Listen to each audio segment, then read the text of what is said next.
Praise Lord, जय मसीह की। मैं स्टैनली मैकवान, मेरे YouTube channel Hindi Gujarati Bible study में आपका स्वागत है। अपनी इज्जत बनाओ। क्या अच्छे लोगों के साथ रहकर आपकी इज्जत अच्छी बन सकती है, या बुरे लोगों के साथ रहकर क्या हम इज्जत गंवा सकते हैं? इज्जत कैसे बनाई जाती है और इज्जत कैसे बनती है, वो जानने के लिए इस वीडियो को पूरा देखें। ताऊ वचन की ओर चले और बाइबल से एक नए नियम में इब्रानी उसका 12वां अध्याय और पहले वचन से लेकर 4 वचन। इस कारण जबकि गवाहों का ऐसा बड़ा बादल हमको घेरे हुए है, तो आओ हर एक रोकने वाली वस्तु और उलझाने वाले पाप को दूर करके वह दौड़ जिसमें हमें दौड़ना है धीरज से दौड़े, और विश्वास के कर्ता और सिद्ध करने वाले यीशु की ओर ताकते रहे, जिसने उस आनंद के लिए जो उसके आगे धरा था लज्जा की कुछ चिंता न करके क्रूस का दुख सहा और परमेश्वर के सिंहासन की दाहिनी ओर जा बैठा। इसीलिए उस पर ध्यान करो जिसने अपने विरोध में पापियों का इतना विरोध सह लिया कि तुम निराश होकर साहस न छोड़ दो। तुमने पाप से लड़ते हुए उससे ऐसी मुठभेड़ नहीं की कि तुम्हारा लहू बहा हो। परमेश्वर पिता का वचन हमारे लिए बहुत ही आशीषित है। परमेश्वर पिता का वचन सच्चा है और बाइबल में लिखा है, यदि तू सच्चाई को जानेगा तो सच्चाई तुझे आज़ाद करेगी। हालेलुया। बहुत ध्यान से आज परमेश्वर के वचन में बने रहना। ये बोर्ड लाओ तो मेरे पास। कितने लोग अनपढ़ है यहाँ पर? कोई अनपढ़? चलो, बोर्ड पर क्या लिखा हुआ है?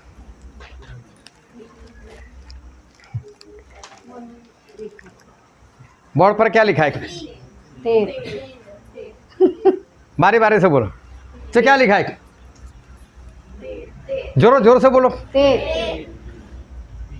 बी किसने बोला? बी। जुड़ा हुआ नहीं है। चलो कोई बात नहीं। किसी ने बताया बी, किसी ने बताया 13 लिखा हुआ है। एक बार लाओ इधर।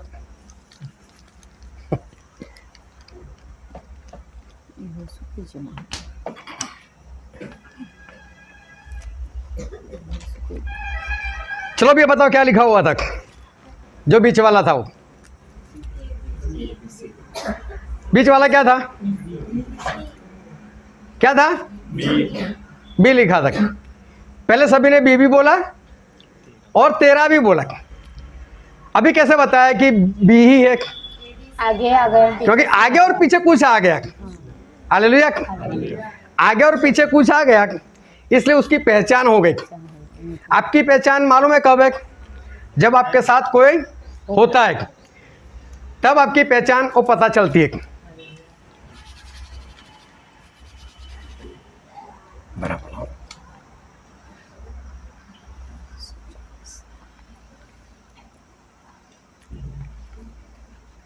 चलो अभी बताओ क्या लिखा था बीच में?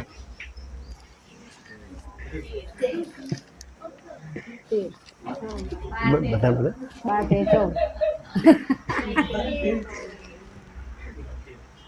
बी था या 13 था? हालेलुया। चलो इस बात को याद रखना, आप किसके साथ हो उससे आपकी पहचान बनती है। हालेलुया। मैं फिर से कहता हूँ, पूरे मैसेज में इस बात को ध्यान रखना है और इसको ध्यान रखकर ही पूरा मैसेज सुनना कि आपके साथ कौन है, आप किसके साथ हो, उससे आपकी पहचान बनती है। यहोशू वो मूसा के साथ थे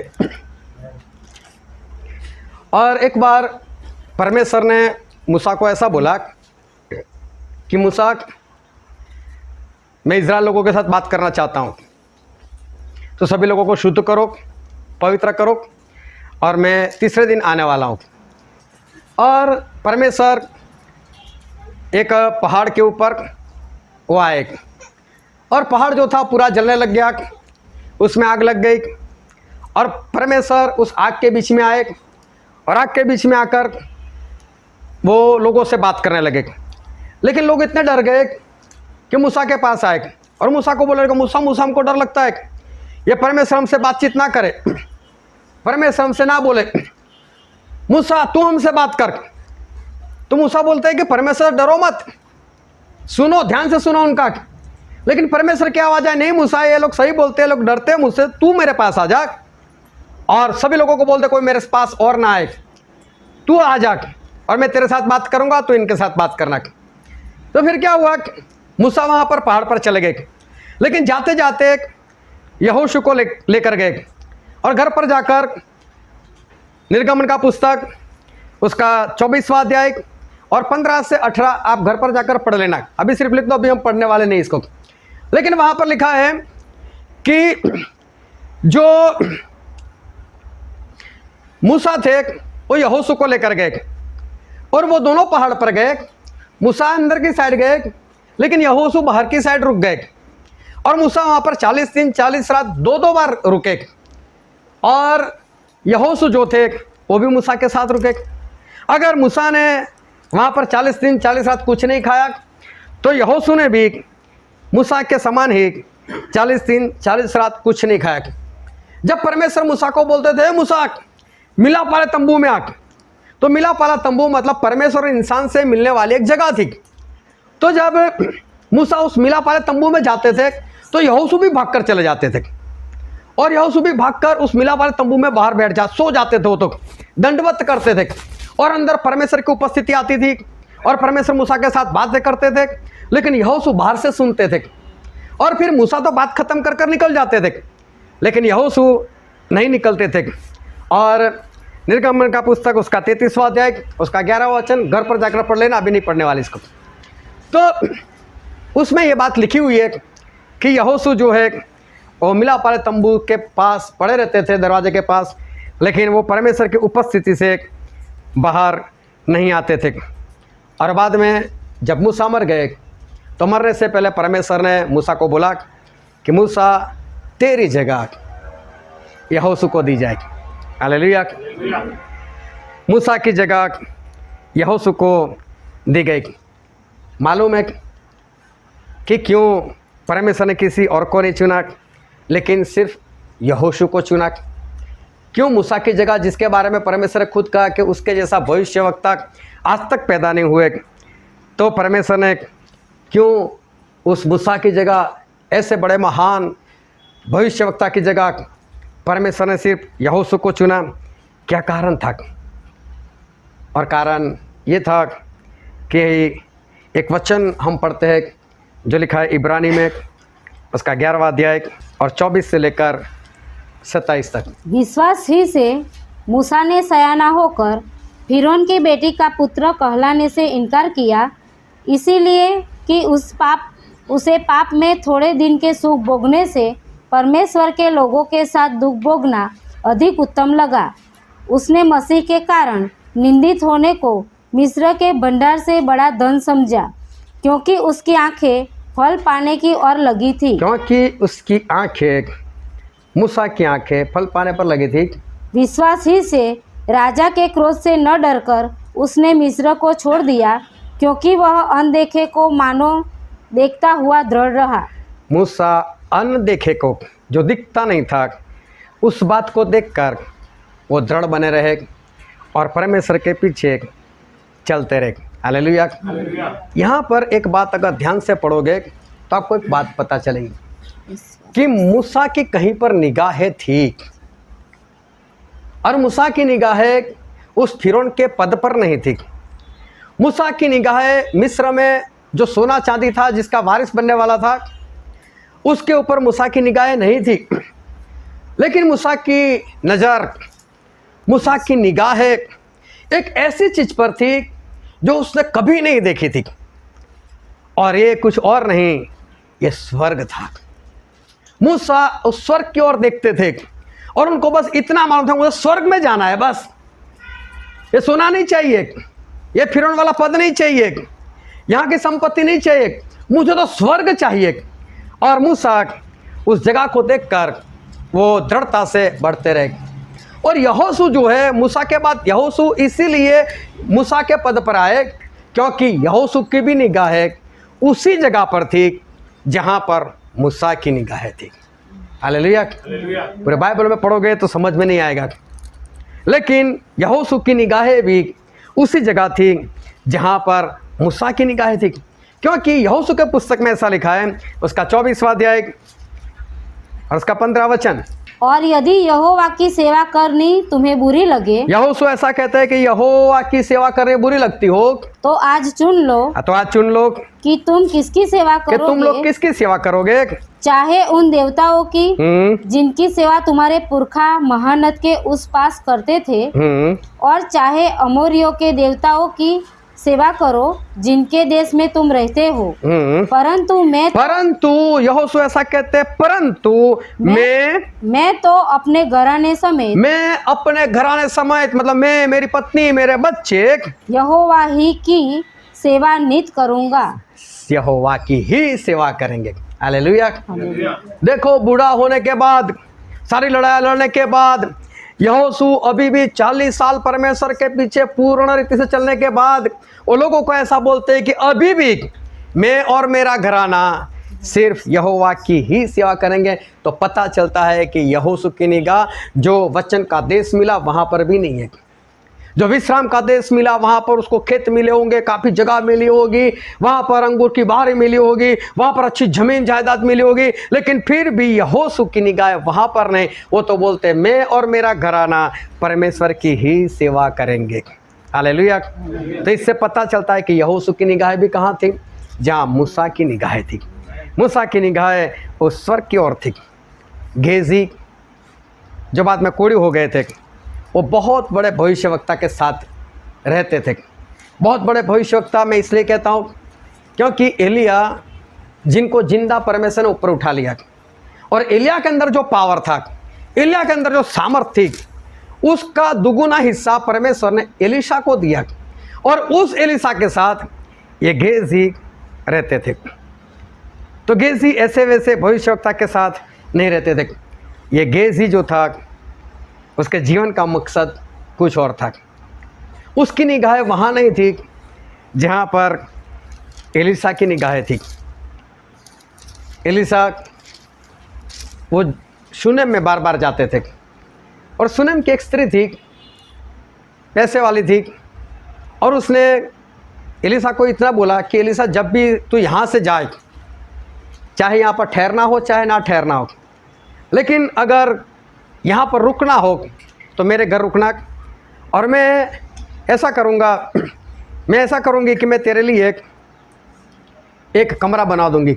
और उसने सच में कमरा बना भी दिया, और कमरा बनाकर एलीशा को बोल दिया, आज से कमरा तेरा, जब भी आना जाना हो यहीं से जाना, यहीं होकर जाना। अभी हुआ ऐसा कि जो एलीशा थे वो बार बार जाते थे गेजी के साथ। तो एलीशा को ऐसा लगा, हम इतना एहसान ले रहे, तो अगर इसकी भी कोई ज़रूरत हो तो हम भी पूरी करें। हो सकता है कुछ इसका केस वगैरह हो तो राजा से हम विनती करें कि इसका काम पूरा करो। लेकिन ये जो एलीशा थे, उनको उनके बारे में कुछ मालूम नहीं था। तो उसने गेजी से बोला, गेजी कि ये जो स्त्री है जो हमारा इतना भला करती है, तो उसको तू पूछ कि उसको क्या ज़रूरत है, ताकि हम उसकी कुछ सहायता करें। तो मालूम है ये गेजी ने बिना पूछे उत्तर दे दिया। और हम पढ़ते दूसरा राजा, उसका 4वां अध्याय और 14 वचन। फिर उसने कहा, तो इसके लिए क्या किया जाए? गेजी ने उत्तर दिया, गेजी ने ऐसा उत्तर दिया, निश्चय उसके कोई लड़का नहीं। हाँ, गेजी ने बताया कि इसके कोई पुत्र नहीं, और उसका पति बूढ़ा है। और इसका पति बूढ़ा है, हो भी नहीं सकता अभी। देखो, ये आसपास में जानकर लेकर आया। जब एलीशा वहाँ पर जाते थे, एलीशा प्रार्थना में बैठ जाते होंगे, तो ये गेजी चुपके से बाहर निकल जाता था और आसपास के लोगों से बातचीत कर, ये जो स्त्री है कैसी है, हमको ऐसे कमरा बना कर दिया, अच्छी तो है कि नहीं। और कहीं से बातें जानकर लेकर आए कि इसकी तो औलाद नहीं हो रही, और इसका पति भी बूढ़ा हो चुका है, मतलब होने वाले भी नहीं। ऐसा वो कहना चाहता है बिना पूछे। इसने किसी को पूछे बिना, मतलब कि जब एलीशा ने बोला कि तू पूछ दे कि स्त्री को किसको क्या ज़रूरत है, तो बिना पूछे सब बता दिया, मतलब पहले ही वो जानकर आया था। इसका मतलब जब एलीशा प्रार्थना करते थे तो गेजी को उसके साथ प्रार्थना करनी चाहिए। अगर गेजी एलीशा के साथ है तो उसके साथ बैठना चाहिए, उसके साथ कुछ सीखना चाहिए। लेकिन गेजी बाहर बातें करने के लिए निकल जाते। हमें कैसे पता चलता है कि जो गेजी है उसका जीवन कुछ इस तरह का था, जहाँ एलिसा की निगाहें थी वहाँ पर इसकी निगाहें नहीं थी। एक बार ये जो सुनेम की स्त्री थी सुनामी, उसको तो बेटा तो हो ही गया, लेकिन बेटा मर भी गया। बेटा मर गया तो भागते भागते आई एलिसा के पास। तो एलिसा ने गेजी को बोला, जा, वो सामने से दौड़कर आ रही है और मुझे परमेश्वर ने नहीं बताया कि इसके साथ क्या हुआ है, लेकिन जिस तरह से भाग कर आई मुझे लगता है कुछ हुआ है, तू जा उसको जाकर बोल कि क्या है। गेजी सामने से भाग कर गया और स्त्री को बोला कि स्त्री क्या हुआ, क्यों ऐसे भागे भागे चले आ रहे। बोले कुछ नहीं हुआ। तो गेजी को कुछ बताया नहीं। क्यों नहीं बताया? वो गेजी को जानती होगी गेजी सही नहीं है, वो तो इधर उधर की बातें करता रहता है, चुगली करता रहता है, निंदा करता रहता है, गोसिप करता रहता है, तो मुझे इसको कुछ नहीं बताना। लेकिन एलिशा को आकर बता दिया कि एलिशा ऐसा हो गया मेरे साथ, और जो लड़का तूने दिया वो लड़का तो मर गया है। तो एलिशा बोलते कोई बात नहीं। एलिशा ने क्या किया, अपनी लाठी उठाई और गेजी को दे दी, और गेजी को देकर उसे कुछ बात बताई। और हम पढ़ते हैं दूसरा राजा उसका 4 अध्याय और 29 वचन। तब एलिसा ने गेजी से कहा, एलिशा ने गेजी से ऐसा कहा, अपनी कमर बांध अपनी कमर बांध और मेरी छड़ी हाथ में लेकर जा, हाँ चला जा। हाँ, मार्ग में यदि कोई तुझे मिले देखो रास्ते में अगर तुझे कोई मिले तो उसका कुशल न पूछना, उसका कुशल मत पूछना, मतलब प्रेज द लॉर्ड मत करना, तू कैसा है ऐसी कोई बातचीत मत करना। और कोई तेरा कुशल पूछे और कोई तुझे तेरा कुशल पूछे तो उसको उत्तर न देना। तो उसको उत्तर भी मत देना। देखो स्पेशल इसको कहना पड़ा कि तू किसी के साथ बात मत करना, और तेरे साथ कोई बात करने के लिए आए तो भी बात मत करना। क्यों? कई लोग होते ही ऐसे कि निकलते कुछ खरीद करने के लिए और रास्ते में जितने भी स्टेशन हो गए होते जाते, कोई भी मिल गया उसी के साथ बातचीत करने के लिए बैठ गए। कई बार तो भूल भी जाते कि मैं कुछ लेने के लिए निकली थी और वापस घर पर पहुंच गए और लेकर नहीं आए। अरे हाँ यार, वो तो लेने के लिए निकला था, लेकिन रास्ते में बातें करने के लिए रुक गए। गेजी का जीवन कुछ ऐसा था, उसको बोलना पड़ा, गेजी किसी से बात मत करना, कोई तेरे से सामने से बात कर तो भी बात मत करना। गेजी का चाल चलन कुछ ऐसा ही था, उसकी निगाह है जहाँ पर एलिशा की थी वहाँ पर नहीं है। और देखो फिर वो गया, एलिशा के कहने के अनुसार ही उसने किया। लेकिन आगे पढ़ो उसका 31 वचन। उनसे पहले पहुंचकर गेजी ने छड़ी को उस लड़के के मुंह पर रखा। हाँ, गेजी ने इस छड़ी को उस लड़के के ऊपर रखा, परंतु कोई शब्द न सुन पड़ा कोई चमत्कार नहीं हुआ और न उसमें कोई हरकत हुई। हाँ, कोई शब्द नहीं सुनाई दिया, कोई चमत्कार नहीं हुआ। गेजी से कोई चमत्कार हुआ भी नहीं। अभी देखो, जिसके पास एलिया का डबल पावर हो और ऐसा ही इंसान के साथ अगर कोई रहता हो तो ये तो चमत्कार हो ही जाना चाहिए था, लेकिन इसका चरित्र ऐसा नहीं है। इसकी निगाह वहाँ पर नहीं है जहाँ पर एलिशा की निगाह है, और इसलिए इससे चमत्कार जो है वो हो भी नहीं रही, चमत्कार नहीं हुआ इससे। बाद में ऐसा हुआ कि अराम का जो सेनापति था नामान, वो कोढ़ी था, वो नामान के एलिशा के पास आया और एलिशा के पास आकर बोलता है कि मैं कोढ़ी हूँ, मेरा कोढ़ दूर कर दे। और एलिशा ने बताया तू जा और यरदन नदी में 7 बार डुबकी लगा दे, तेरा कोढ़ चला जाएगा। और नामान ने ऐसा किया, कोढ़ चला भी गया। जब कोढ़ चला गया तो नामान खुश हो गए और काफ़ी भेंट लेकर आए थे, सोना चांदी कपड़ा वगैरह। तो आकर एलिशा को बोला, एलिशा ये सारी भेंट को ग्रहण कर। तो एलिशा ने मना कर दिया, मुझे कुछ भी नहीं चाहिए। और एलिशा ने मना कर दिया तो वो जो नामान थे वो तो नामान वो चले गए। लेकिन बाइबल में हम पढ़ते दूसरा राजा उसका 5वां अध्याय उसका 20 वचन। परमेश्वर के भक्त एलिशा का सेवक गेहजी सोचने लगा, मेरे स्वामी ने तो उस अरामी नामान को ऐसे ही छोड़ दिया है। देखो बहुत ध्यान समझना, मेरे स्वामी ने तो उस अरामी नामान को ऐसे ही छोड़ दिया, मतलब भेंट नहीं ली जाने दिया कि जो वह ले आया था उसको उसने न लिया। हाँ, परंतु यहोवा के जीवन की शपथ, देखो ये क्या बोलता है, लेकिन यहोवा के जीवन की शपथ मैं उसके पीछे दौड़कर उससे कुछ न कुछ ले लूंगा। हाँ, लेकिन मैं तो पक्का जाऊंगा और कुछ न कुछ तो मैं पक्का लेकर आऊंगा। और शपथ भी किसकी खाई? डायरेक्ट परमेश्वर की। परमेश्वर की शपथ एलिशा ले या ना ले, लेकिन मैं तो नहीं छोड़ूंगा। पता चला ना, जहाँ एलिशा की निगाह है ना वहाँ पर ये गेजी की निगाह है नहीं है। वो गए भी, कुछ लिया भी, लेकर आकर छुपा भी दिया। लेकिन ऐसा हुआ कि एलिसा के कहने से ये जो गेजी है उसको नामान का कोड़ लग गया और एलिसा वो कोड़ी हो गए। चलो कोड़ी हो गए, कोई बड़ी बात नहीं थी। अगर गेजी कोड़ी हो गए तो मालूम है उनको क्या करना चाहिए था। एक बार मूसा की बहन थी बड़ी, मरियम, वो भी कोड़ी हो गई थी, याद है कि नहीं किसी को? हाँ, वो भी कोड़ी हो गई थी तो क्षमा मांगी मूसा से, तो मूसा ने वापस जैसा था वैसा कर दिया। अगर गेजी ने भी ऐसा किया होता, क्षमा मांगते तो उनका भी कोड़ चला जाता, लेकिन क्षमा मांगते तो सोना भी चला जाता ना। निगाह है सोना पर, कोड़ चलेगा, साथ में सोना तो है ना, तो कोड़ भी चलेगा। उसकी निगाह है वहाँ पर नहीं है। गेजी ने कोई क्षमा नहीं मांगी और उनके जीवन में कोई भी चंगाई नहीं आई, क्योंकि उनकी निगाह वहाँ पर नहीं थी जहाँ पर एलिसा की निगाह थी। और गेजी वहाँ से चले गए। अगर गेजी वहाँ से चले गए तो सोचना क्या सोना छोड़कर गए होंगे? अगर छोड़कर भी जाते तो एलिसा क्या बोलते, ले जा ले जा, मेरे तो काम का ही नहीं है, मुझे तो सब दे रहा था, मैंने नहीं लिया, चल जा जा ले जा ले जा यहाँ से। अगर ना भी लेते तो भी एलिसा रखने वाले नहीं थे। लेकिन गेजी जो है वो तो सोना लेकर वहाँ से चले गए। और मालूम है गेजी कहाँ चले गए? गेजी चले गए राजा के पास। और दूसरा राजा, उसका 8वां अध्याय, उसका 4था वचन पढ़ो तो। राजा उस समय परमेश्वर के भक्त के सेवक गेजी से बातें कर रहा था और उसने कहा, जो बड़े बड़े काम एलिसा ने किए हैं, हाँ, उनका मुझसे वर्णन कर। हाँ, अभी देखो गेजी राजा के पास चला गया और वहाँ जाकर एलिसा की बातें करता था, बड़ी बड़ी। अरे मैं तो एलिसा के साथ था, मालूम है, अरे एलिसा क्या बड़े बड़े चमत्कार कर रहे, मैंने तो मेरी नज़रों से देखा है। खुद छोड़कर भाग आया है, कोड़ी होकर भाग आया है, सोना लेकर भागा है। उसकी निगाह वहाँ पर नहीं जहाँ एलिसा की निगाह है। और वो यहाँ पर आकर राजा से बड़ी बड़ी बातें करता है, राजा को गवाही सुनाते हैं। राजा को भी बहुत मज़ा आता है, जब राजा फ्री होते होंगे वे आजा 2-4 कहानी सुना दे। और इसको तो क्या राजा के साथ बैठना है, राजा भी तो उसको कहानी सुनने का कुछ न कुछ देता होगा। इसका तो गुजारा जो है वो हो रहा है, इसकी निगाह है सिर्फ अपने गुजारे के ऊपर, सिर्फ सोना चांदी के ऊपर बस मेरा चलता रहे।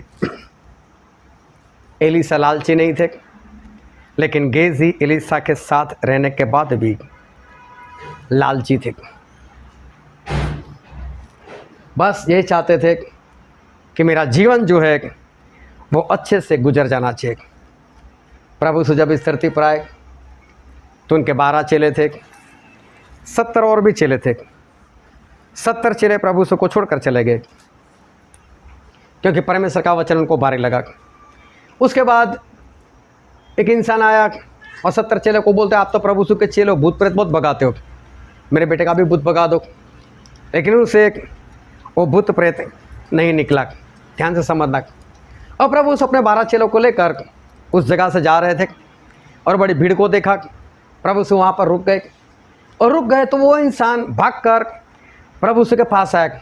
वो यीशु यीशु, मेरे लड़के को बचपन से भूत प्रेत हैरान कर रहा है, परेशान कर रहा है, और मैं उसको तेरे चेलों के पास लेकर आया।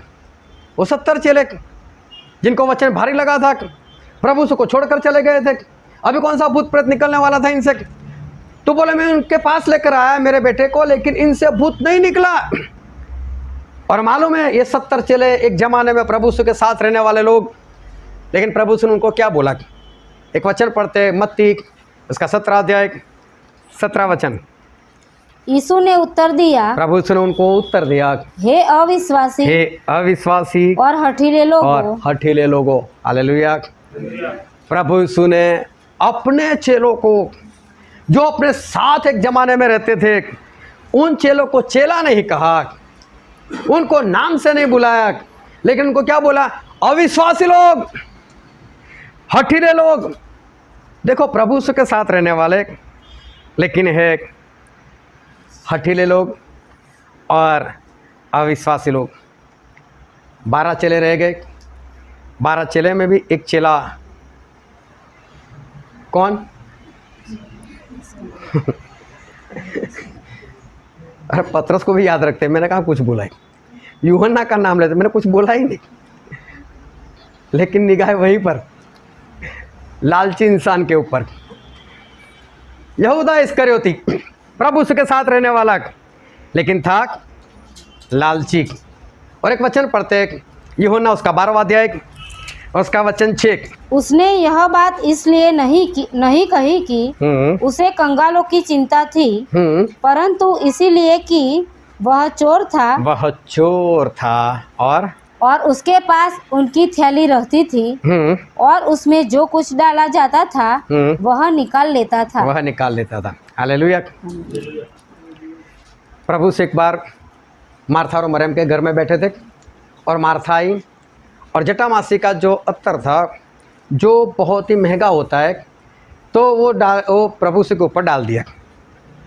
तो यहूदा इस्करियोती क्रोधायमान हो गए, ऐसा क्यों, क्या बेच दिया होता, पैसे मुझे दे दिए होते, मैं रखता। मतलब, और वो ऐसा बताना चाहते थे कि हम गरीबों को दान देते इससे, लेकिन सही में उसका इरादा क्या था? चोरी करने का।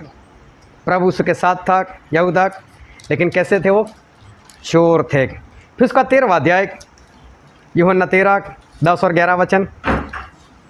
यीशु ने उससे कहा, जो नहा चुका है उसे पाँव के सिवाय और कुछ धोने की आवश्यकता नहीं, परंतु वह बिल्कुल शुद्ध है। और तुम शुद्ध हो, परंतु सबके सब नहीं। देखो, प्रभु से ऐसा बोलते, तुम शुद्ध हो लेकिन सबके सब नहीं।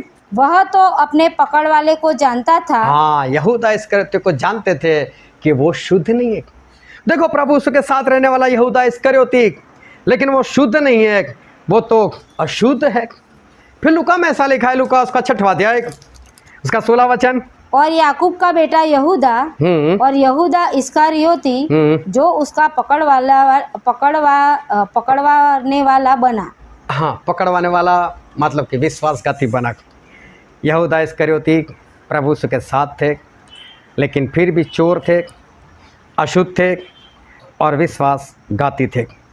जहाँ पर प्रभु यीशु की निगाह थी, वहाँ पर इसकी निगाह नहीं थी। लाजर भिखारी, चाहे भिखारी थे, चाहे फोड़े निकले थे, चाहे कुत्ते आकर चाटते थे, कपड़े नहीं मिलते थे, लेकिन कभी उन्होंने कोई शिकायत नहीं की, कभी उन्होंने कुछ भी नहीं बोला, कभी उन्होंने ऐसी प्रार्थना नहीं की, परमेश्वर मेरे हालात ऐसे क्यों है, क्योंकि मालूम उनकी निगाह अपने शरीर के ऊपर नहीं, उनकी निगाह कपड़ों के ऊपर नहीं, उनकी निगाह जो है वो पैसों के ऊपर नहीं, घर के ऊपर नहीं। अरे सामने तो वो धनवान इंसान रहता था, वहाँ पर भी उसकी निगाह नहीं, लेकिन इस लाजर की निगाह वो तो स्वर्ग पर थी, और उनको स्वर्ग मिल भी गया। हालेलुया। इसकी निगाह स्वर्ग के ऊपर थी। मैंने शुरू में एक बात बताई, मैंने एक शब्द ऐसा लिखा कि जो देखने से तेरा भी दिखता था और बी भी दिखता था। अगर स्टाइल में देखो तो बी, नहीं तो तेरा भी था। किसी ने तेरा भी बोला, किसी ने बी भी बोला। फिर जब मैंने उसके आगे पीछे, उसको मैंने छुआ, उसको मैंने कुछ नहीं किया, लेकिन आगे ए लिख दिया, पीछे सी लिख दिया, तो उससे एक बात पता चली, कभी तेरा तो नहीं है, ये तो क्या है, बी है। परफेक्ट हो गया, क्योंकि आगे ए है और पीछे सी है। फिर मैंने ए और सी को भी निकाल दिया, फिर मैंने वापस लिखा आगे 12 और पीछे 14, तो सीरियल नंबर में वो 13 आ गया। नहीं, अभी तो 13 है, एक ही अक्षर, लेकिन कभी 13 दिखता है, कभी 12 दिखता है, कभी बी दिखता है। अभी देखो, मैंने एक बात और बताई कि इंसान किसके साथ है, उससे उसकी पहचान बनती है। और मैंने बोला पूरा वचन ख़त्म हो जाए तब तक इस बात को अपने दिल में याद रखना। ये कहने की बात है कि इंसान के साथ रहकर हमारी इज्जत बनती है या हमारी पहचान बनती है, ये हमारा मानना है। प्रभु यीशु के साथ रहकर क्या यहूदा की इज्जत थी? क्या लोग बोलते थे कि ये तो परमेश्वर का चेला है? अरे यहूदा मतलब बहुत अच्छा है। प्रभु यीशु के साथ रहने से भी ये मत समझो क्या प्रभु यीशु के जैसे हो जाओगे। प्रभु यीशु के साथ रहकर भी यहूदा चोर है, यहूदा अशुद्ध है। प्रभु यीशु के साथ रहकर भी ये यहूदा वो तो विश्वासघाती है। किसी के साथ रहकर वो चाहे जैसा भी है, वैसे हमारी पहचान वो नहीं बनती। ये मत समझना कि अच्छे लोगों के साथ रहकर आप अच्छे दिखोगे और बुरे लोगों के साथ रहकर आप बुरे दिखोगे। आपकी अपनी पहचान वो अलग से होती है, जो आपके चरित्र से होती है, जो आपकी निगाह से होती है। किसी के साथ रहने से आपकी पहचान नहीं बनने वाली। गेजी एलिसा के साथ, लेकिन किसी ने नहीं बोला कि गेजी एलिसा के समान है। किसी ने नहीं बोला आज तक कि गेजी भविष्यवक्ता है। किसी ने नहीं बोला कि गेजी से चमत्कार होते। अरे सुनेम की स्त्री आई तो उससे तो मना करे, तू मत जाना, तेरे साथ तो मेरे बात ही नहीं करनी, जबकि उसका लड़का मर गया है। ये क्या काम का है गेजी? चाहे एलिसा के साथ रहता है, एलिसा के साथ रहने से भी गेजी जो है वो तो कोढ़ी बन गया। हालेलुया। ये मत समझना किसी परमेश्वर के अच्छे दास के साथ रहकर आपकी इज्जत बन जाएगी, परमेश्वर के साथ रहकर आपकी अच्छी इज्जत बन जाएगी, ऐसा मत समझना। आप किसी के साथ हो उससे आपकी पहचान नहीं बनेगी, लेकिन वो पहचान वो आपको बनानी पड़ेगी। गेजी एलिसा के साथ रहकर भी सही में वो एलिसा के साथ नहीं है, वो उसके जीवन से वो पता चल जाता है। किसी के साथ रहने से पहचान नहीं बनती, लेकिन उसके जैसे बनने से हमारी पहचान वो बन सकती है। किसी के साथ रहने से हम अपने आप उसके जैसे बन भी नहीं जाते।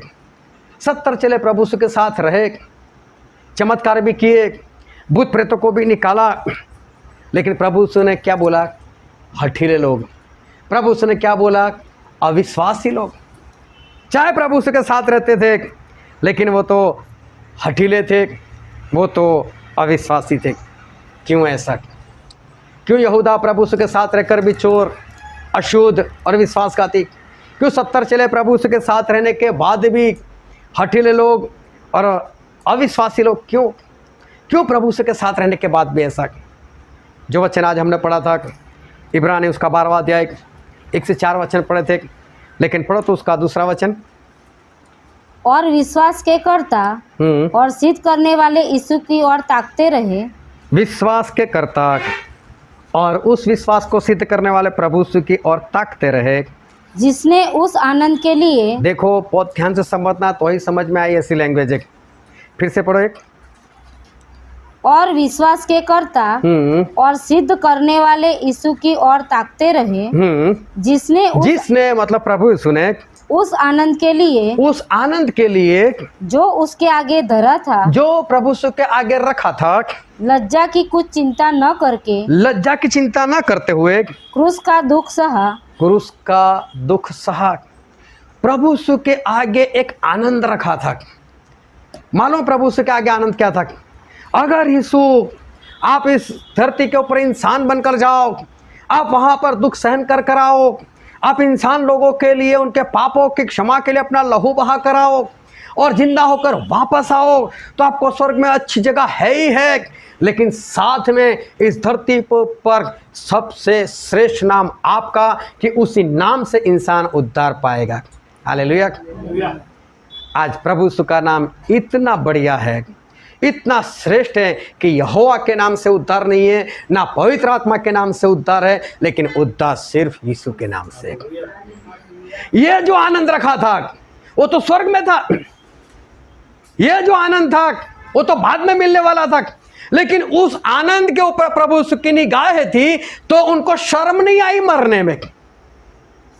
मरने में कभी किसी को शर्म नहीं आती, लेकिन प्रभु यीशु के लिए शर्म की बात थी, क्योंकि वो जीवन दाता थे, वो ये बोलते थे मेरे वचन मानो तो कभी नहीं मरोगे, और वो खुद मर जाए।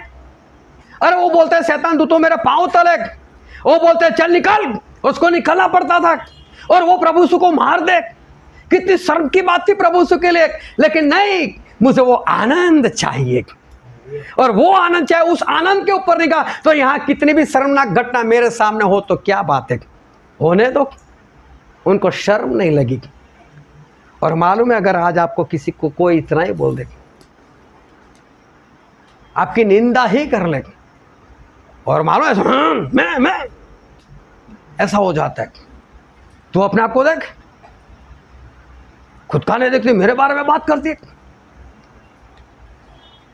और देखो प्रभु यीशु उस शर्म की बात को भी शर्म ना समझे, चाहे लोगों को जो बात करनी है।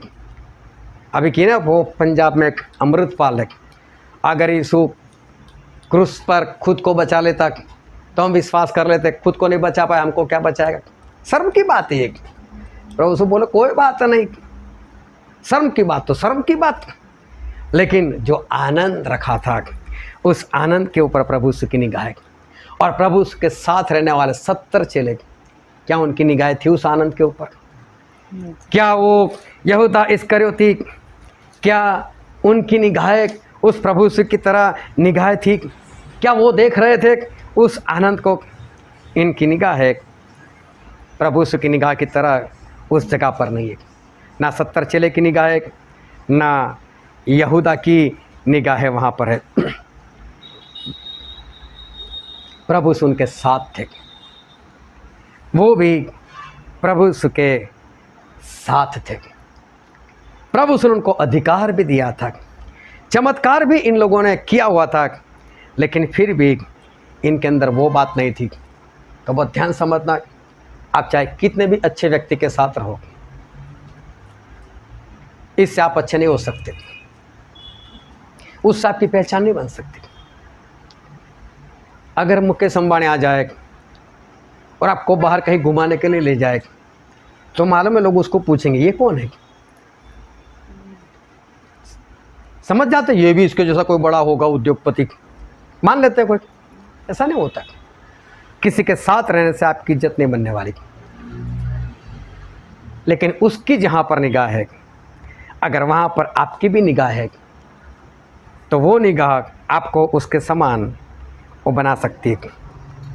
आज लोग बोलते रहते परमेश्वर मेरे साथ है, परमेश्वर मेरे साथ है। हाँ बोलो परमेश्वर मेरे साथ है, लेकिन कभी ये भी तो बोलो सामने से कि प्रभु मैं भी आपके साथ हूँ। बस इतना तो लोग बोलते हैं, प्रभु मेरे साथ है, प्रभु मेरे साथ। हाँ वो तो है, तू भी तो बोल मैं भी परमेश्वर के साथ, मैं प्रभु जैसा आप जीवन जीते तो वैसे मैं भी जीऊँगा।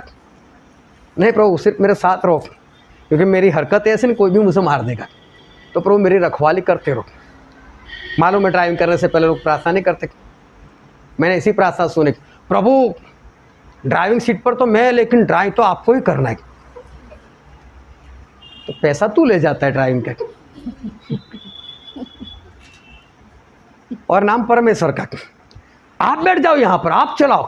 हेलो परमेश्वर मैं तो परीक्षा में बैठ रहा हूँ, लेकिन लिखना आपको ही है, तो मेरे भाई पूरी साल पढ़ना। प्रभु से ये सारे काम करवाने क्या? प्रभु आप मेरे साथ हो, लेकिन बोलो ना प्रभु मैं आपके साथ। कभी ये बोलो मैं प्रभु मैं आपके साथ हूँ, कभी ये बोलो प्रभु जहाँ आपकी निगाह है वहाँ मेरी भी निगाह है। जब प्रभु से एक बार कहा, और मैं हर वचन में वो बात बोलता हूँ, यूहन्ना उसका 8वां अध्याय उसका 32 वचन, तुम सत्य को जानोगे, तुम सत्य को जानोगे, और सत्य तुम्हें स्वतंत्र करेगा, और सत्य तुम्हें स्वतंत्र करेगा। हालेलुया। प्रभु से एक बार यहूदी लोगों को, इजराइल लोगों को ये बात बता दी, और उस वक्त ये रोमी सरकार की गुलामी में थे। तो प्रभु उसने उनको बोला कि सत्य को जानोगे तो सत्य तुम्हें स्वतंत्र करेगा। तो मालूम है सभी लोग क्रोधायमान हो गए। आगे पढ़ो उसका 33 वचन। उन्होंने उसको उत्तर दिया, प्रभु उसको इन लोगों ने उत्तर दिया, हम तो अब्राहम के वंश से हैं, हम तो अब्राहम के वंश के हैं, और कभी किसी के दास नहीं हुए। देखो कितना झूठ, कभी किसी के दास नहीं हुए। और शुरुआती 400 साल की गुलामी की थी फिरौन की, उसके बाद तो मालूम है कितनी बार गुलाम बने, और नबूकदनेस्सर जब से आपके ऊपर चढ़ा है तब तक अभी तक गुलाम ही है, और अभी भी गुलाम है। और फिर भी क्या हुआ, हम तो है अब्राहम के संतान, हम गुलाम ने हमको नहीं बोलेगा स्वतंत्र हो। लोग इंसान प्रभु यीशु के साथ, लेकिन फिर भी पूरा झूठ बोल रहे लोग। घमंड है इनमें, झूठ है। हम कभी गुलाम नहीं बन सकते, जबकि वो लोग गुलाम थे। एक इंसान था, मूर्तियाँ बनाता था, और मूर्तियाँ इतनी बेहतरीन बनाता था कि देखने से ऐसा लगता है कि कहीं इसमें जान तो नहीं है। उसकी बनाई हुई मूर्ति को लोग छूकर देखते थे कि अरे एक मूर्ति है या इंसान है। अभी उसने ऐसा सुन रखा था कि मौत का भी कोई फरिश्ता होता है,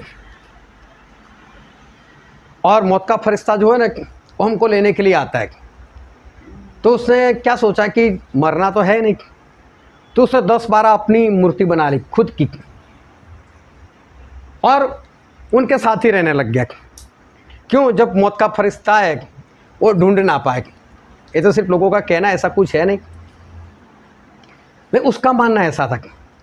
अब एक पास्टर थे, वो कभी कभी इसके पास जाया करते थे, लेकिन पास्टर से भी कतराता था। अब एक बार पास्टर आए, वो मूर्तियों के पास जाकर खड़ा हो गया। दरवाज़ा तो खुला था, तो ये भी घुस गया। अभी वो खुद भी, वो तो जिंदा ही था, लेकिन मूर्तियाँ भी ऐसी बनाई थी कि जिंदा ही दिखे। अभी पास्टर ने आवाज़ लगाई उसके नाम की, भाई साहब कहाँ हो, कहाँ? वो बोल ही नहीं रहा है। उसको ऐसा कि 2-4 आवाज़ लगाएगा, चला जाएगा। लेकिन ये भी तो पास्टर है, ऐसे कहाँ हार मानने वाला है। तो पास्टर ने बोला कि यार भाई साहब ने अपने आप से बात कर रहे हैं, भाई साहब ने मूर्तियाँ तो बढ़िया बनाई, ऐसा लगता है जैसे जीवित है। एक कमी रह गई बस इसमें। और तुरंत भाई कौन सी कमी निकालता है मेरी? तो बोलने यार घर में है, अपने बारे में सुन ही नहीं सकता। तो इज़राइल लोगों को यही बताया कि सच्चाई जानोगे तो सच्चाई तुम्हें स्वतंत्र करेगी। वो तुरंत, हम तो अब्राहम के संतान, हम कभी गुलाम ही नहीं बने, इंसान को कुछ बोल ही नहीं सकते। अरे जिंदा परमेश्वर को मानने वाले तो जैसे उनकी निगाह है ऐसी निगाह है अपने भी रखो ना। एक घमंड ने तो एक पवित्र इंसान को शैतान बना दिया। तो जहाँ प्रभु यीशु की निगाह जो हमारे नम्र बने, तो हमें भी प्रभु यीशु की तरह कैसा बनना है? हमें भी प्रभु यीशु की तरह नम्र बनना है। हालेलुया।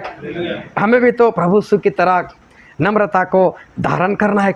लेकिन जैसे प्रभु यीशु की निगाह है वैसी निगाह है इंसान की है नहीं।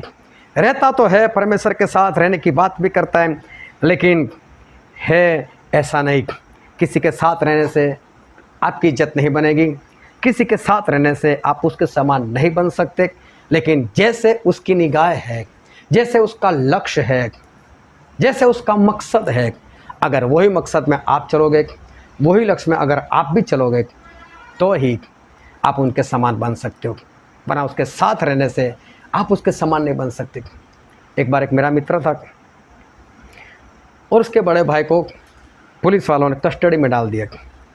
डालने का कारण ये था कि शराब पीकर उसने कुछ धमाल की थी, उसको डाल दिया था। परिवार वाले परेशान, बोले जाना ही नहीं इसको छुड़ाने के लिए। अभी उसने सोचा बुलाओ तो किसको बुलाओ, तो उसने सोचा स्टैनली भाई है, चलो वो तो परमेश्वर के, तो वो पक्का मेरी सहायता करने के लिए आ जाएंगे। तो इंस्पेक्टर को बोला, बोले मेरा एक मित्र उसका नंबर देता हूँ, उसको बुलाओ यहाँ पर, वो मुझे छुड़ा लेगा। क्योंकि इंस्पेक्टर कब से उसको बोला करता था अपने घर वाले को बुला, तेरी जमानत हो जाए, लेकिन कोई आने के लिए तैयार नहीं। तो मुझे फ़ोन आया, बोले स्टैनली। मैंने बोला हाँ। बोले मैं पुलिस बोल रहा हूँ, पुलिस इंस्पेक्टर। मैं बोला कहाँ से? बोले पुलिस स्टेशन से। मैंने बोला ठीक है, क्या काम है? बोला आपका मित्र अंदर हो गया है। मैं बोला ये मित्र कौन है जो अंदर हो गया? बोला आपको याद कर रहा है, आप आओ यहाँ पर। मैं बोला चलो जाते तो देखते थे कौन है। अब मैं वहाँ पर गया। अभी जैसे ही मेरी पुलिस स्टेशन के अंदर एंट्री हुई, और मालूम है वो पुलिस वाला जोर से गाली बोलकर बोला रात को तू भी था ना इसके साथ? एक वो पिया हुआ पकड़ा गया। धमाल करते हुए पकड़ा गया और इसको बुलाया छुड़ाने के लिए, ऐसा ही होगा। लेकिन उसकी पत्नी वहाँ पर बैठी थी और उसकी पत्नी ने क्या बोला हमारा, नहीं, ये तो हमेशा इनको ये बोलते कि शराब छोड़ दो। हालेलुया। मैं उसके घर जाता था, मैं उसके घर बैठता था, मैं उसके घर खाना भी खाता था, वो भी मेरे घर आकर बैठता था, लेकिन साथ रहने से उसके समान नहीं बन सकते। आपका लक्ष्य क्या है? आपकी निगाहें क्या है? आप कहाँ पर देख रहे हो? उससे आपकी इज्जत बनेगी, उससे आप उसके समान बन सकोगे। परमेश्वर के साथ रहने से कोई फायदा नहीं। अगर परमेश्वर की जहाँ पर निगाह है वहाँ पर आपकी निगाह नहीं। मूसा के साथ रहने से कोई फायदा नहीं। पूरी इज़राइल प्रजा मूसा के साथ रहती थी, लेकिन बार बार लड़ाई झगड़ा करने के लिए आती थी। लेकिन एक ही इंसान था, यहोशू, जो मूसा के लक्ष्य में अपना लक्ष्य देखते थे। जहाँ मूसा की निगाह वहाँ अपनी निगाहें रखते थे। यहूदा इस्करियोती प्रभु यीशु के साथ, लेकिन जहाँ प्रभु यीशु की निगाह वहाँ पर उसकी निगाह नहीं। वो तो चोर था, वो तो अशुद्ध था, विश्वासघाती था। 70 चेले प्रभु यीशु के साथ रहते थे, लेकिन चेले की तरह कोई इज्जत नहीं। अविश्वासी बोला गया, हठीले लोग बोले गए उनको। आप कितने भी अच्छे के साथ रहो, उससे आपकी इज्जत नहीं बनेगी। अगर आपको उसके समान इज्जत चाहिए तो उसका जो लक्ष्य है उस लक्ष्य में आपको चलना पड़ेगा। उसकी जहाँ पर निगाह वहाँ पर आपकी निगाह रखनी पड़ेगी, तो ही आप उसके समान बन सकते हो। और इसलिए जो वचन आज हमने पढ़ा था, एक बार फिर से पढ़ते हैं उसका दूसरा वचन। और विश्वास के कर्ता हाँ, और सिद्ध करने वाले यीशु की ओर ताकते रहे, बहुत ध्यान से समझो। हाँ पढ़ो। जिसने उस आनंद के लिए, जिसने उस आनंद के लिए, प्रभु यीशु ने उस आनंद के लिए जो उसके आगे धरा था, जो उनके आगे रखा हुआ था, लज्जा की कुछ चिंता न करके, लज्जा की चिंता न करते हुए क्रूस का दुख सहा। क्रूस का दुख सहा। हालेलुया। प्रभु यीशु की निगाह उस क्रूस के ऊपर नहीं थी, उस शर्म के ऊपर नहीं थी, वो लहू बहाने के ऊपर नहीं थी। उनकी निगाह वहाँ थी कि इसके बाद जो मुझे मिलने वाला है। हालेलुया। और फिर से पढ़ो दूसरा वचन। और विश्वास के कर्ता, विश्वास के कर्ता और सिद्ध करने वाले, और उस विश्वास को सिद्ध करने वाले यीशु की ओर ताकते रहे। यीशु की ओर ताकते रहे। हालेलुया। किसकी ओर ताकते रहे? यीशु की ओर। आप यीशु की ओर देखते रहो, उन्होंने क्या किया। अगर यीशु की ओर ताकते रहोगे, देखना कभी भी आप किसी को आप देखोगे ना कि आपके करीबी जिसके साथ हो, वो इधर क्या देख रहा है, फिर आप भी उधर देखोगे। अगर यीशु की ओर देखोगे तो जहाँ यीशु की निगाह है वहाँ आपकी निगाह जाएगी। यीशु की ओर देखो, प्रभु यीशु को अपना लक्ष्य बनाओ, और प्रभु यीशु को अपना लक्ष्य बनाओगे तो आप भी कल प्रभु यीशु के समान बन पाओगे। वरना कितना भी लोगों को बोलो मैं यीशु के साथ रहता हूँ, मैं यीशु के साथ रहता हूँ, लेकिन जब तक आपकी निगाह है वो प्रभु यीशु की निगाह नहीं है, जब तक आपका लक्ष्य वो नहीं है जो प्रभु यीशु का लक्ष्य है, तब तक आप प्रभु यीशु के समान नहीं बन सकते। और इसलिए किसी के साथ रहने से आपकी इज्जत नहीं बनती। ये ABCD की बात है, ये 12, 13, 14 की बात है, उससे हमें कोई लेना देना नहीं। वो कोई इंसान नहीं है, लेकिन हम किसी के साथ रहकर हमारी इज्जत नहीं बना सकते, सिवा कि हम उसके समान उसके लक्ष्य में जुड़ जाए और उसकी निगाह में हमारी निगाहें लगा दे, तो ही हम उसके समान बन सकते हैं। हालेलुया। आओ हम सभी अपने आँखों को बंद करें और अपने मस्तकों को प्रभु यीशु के आगे झुकाएं, जो राजाओं के राजा है, जो प्रभुओं के प्रभु है, जो हमारे सामने है, हमारे साथ में है। मेरे प्रियो, ये वक्त है कि हम अपने आप को जांचें, हम अपने आप को परखें। ये वक्त है कि जो वचन हमने सुना उसके ऊपर फिर से ध्यान लगाए। मूसा के साथ रहकर भी सारे इज़राइल मूसा के समान नहीं बन पाए। सिर्फ एक यहोशू, जिन्हें मूसा की जहाँ पर निगाह थी वहाँ पर अपनी निगाहें लगाई। प्रभु यीशु के बहुत सारे चेले थे, लेकिन सभी प्रभु यीशु के समान नहीं चल पाए, क्योंकि जिन्होंने प्रभु यीशु की जहाँ निगाहें थी वहाँ निगाह नहीं लगाई, उनके मकसद को अपना मकसद नहीं बनाया, वो प्रभु यीशु के समान नहीं बन पाए। आज आप किसी भी अच्छे व्यक्ति के साथ रहो, किसी भी पास्टर के साथ रहो, किसी भी परमेश्वर के दास के साथ रहो, लेकिन जब तक उसके लक्ष्य में आप नहीं चलोगे, उसके मकसद को अपना मकसद नहीं बनाओगे, जहाँ पर उसकी निगाह वहाँ पर अपनी निगाहें नहीं लगाओगे, तो मेरे प्रियो, आप उसके समान नहीं बन सकते। अच्छे व्यक्ति के साथ रहकर अच्छी इज्जत नहीं बनती, लेकिन उसके लक्ष्य में चलने से, उनके जैसी निगाहें रखने से आप उनके समान बन सकते हो, इज्जत बना सकते हो। और इसलिए आज ये तय करो कि परमेश्वर तो मेरे साथ है, लेकिन मैं भी परमेश्वर के साथ रहूँगा। जहाँ प्रभु यीशु की निगाह थी वहाँ पर मैं भी अपनी निगाह लगाऊंगा। और इब्रानी लिखने वाले पवित्र आत्मा कहते हैं कि जहाँ प्रभु यीशु है उसकी ओर ताकते रहो, बस प्रभु यीशु की ओर देखते रहो, वो जैसा करते वैसा करते रहो, ताकि बचाए जाओ। ये वचन समझने के लिए, ग्रहण करने के लिए, उसके अनुसार चलने के लिए प्रभु यीशु की कृपा हम सभी पर होने पाए।